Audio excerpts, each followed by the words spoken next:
All right, the Washington Post has unearthed this photo from 1957. In it, of course, the person who is circled there is Dallas Cowboys owner Jayar Jackson. He's among a crowd of white students who were confronting black students as they were attempting to enter the North Little Rock High School. Jones was asked about that photo, why he was in it, what it meant after the Cowboys Thanksgiving game yesterday. This is what he said. That was, 65 years ago, and a curious kid. I didn't know at the time the monumental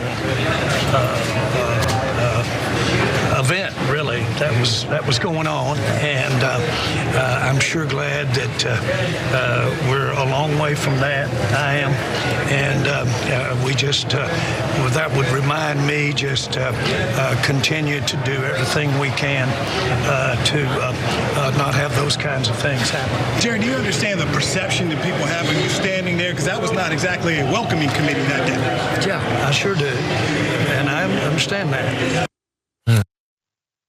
I understand it. I just don't want to talk about it. There's Jayar Jones. He's the owner of the Dallas Cowboys, one of the most profitable sports franchises in the world. Let's keep it real. But now this whole thing servicing, this is something that happened over the weekend. Of course, everyone's talking about this picture of him with this mob of white students that's trying to keep black students from integrating into these schools. We've seen that scene before, but this is the first time a figure like this has been caught in those images. So pretty much it's, my bad. There's a way he can approach this with that tone that he thinks and probably please a lot of folks that love him, but I think he just wants to push away, and that's where the problems come. Here's more of his explanations though. Jones summed up the controversy as him putting his nose in the wrong place, and he called himself a curious kid, as you heard. Nobody there had any idea, frankly, what was going to take place. You didn't. We didn't have all the last 70 years of reference and all the things that were going.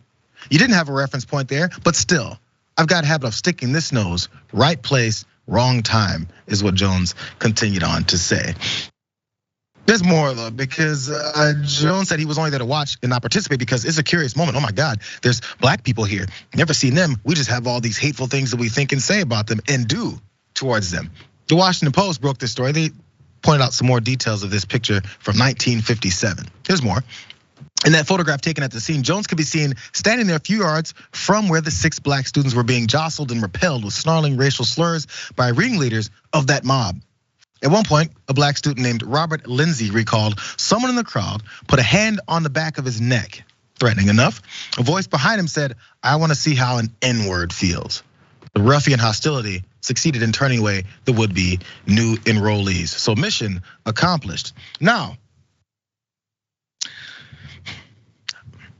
maybe a piece of advice. I don't know if would even work or is necessary, because you found yourself in that situation at whatever age you were as a teenager, a nosy little kid, curious guy trying to figure out where these blacks are coming from and why they're in my school. Fine, you're part of the mob. This is normalcy. You've been in this bubble. You've been enveloped in it. Since then, and since you were a kid who had to figure it out later, what did you figure out? What's different? What's different about your mindset? Were you curious because you're like, I don't know what they're gonna do? You can admit to all that stuff. People are afraid of pointing out their biases and their prejudices when they were younger, based off of what they were taught in their indoctrination in the world that they surrounded themselves in. Have you changed? Because that's the problem. There was countless of kids like Jayar Jones that did that type of stuff. Not many of them ended up being multi-billionaires and owning the Dallas Cowboys. This is when you talk about, because you have influence on people's lives, their careers, where they're going. And also we saw what happened with a lot of the racial issues within the NFL. Colin Kaepernick, the responses to that. Were you at the front of the line of those NFL owners that all shunned him and kicked him out of the league and made sure no one else got him on their team? Were you one of those folks that said, I used to be one of those people. I'm no longer that. We should change the way we approach this. Did he do that? There's plenty of chances for him to prove that he's a different person than he was then, Jessica. Yeah, what really gets me is his demeanor upon being asked. He's like, oh yes, it was 1960 or what have you. And he kind of has this smirk, like he's reflecting on the good old days. And he's like, yeah, I was just a young man that didn't yet know that people of particular melanin levels were my equals and had rights or what have you. Happy holidays, go Cowboys. Like, Jerry Jones, come on, man. It's so obvious why he was there. You don't show up to something like that, like, oh, my buddies were going. I didn't know what it was all about. Like, my first protest was because my buddies invited me, but they explained what it was. They were like, we're going for the memorial of Trayvon Martin. And I was like, bet, let's all go, because I supported that cause.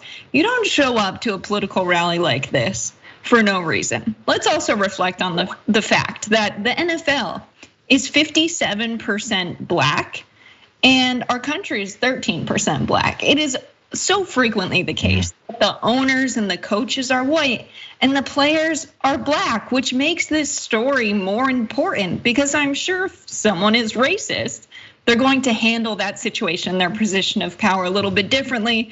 It's just another reason to hate the Cowboys, man. Is that the case? Do you follow close enough to hate the Cowboys to that degree? I like the Jets. Do I follow close enough to like think about the Cowboys a lot? No. Yeah, well, the thing is, it's across the board. Either you love or you hate the Cowboys. So it's a normal position to take. And Jerry Jones being the face of this type of thing that's busted out, it's one of those things that everyone recognizes and knows, whether or not you follow closely or not. That was the only point I was trying to make there, not to call you out for any kind of fanfare. My bad there.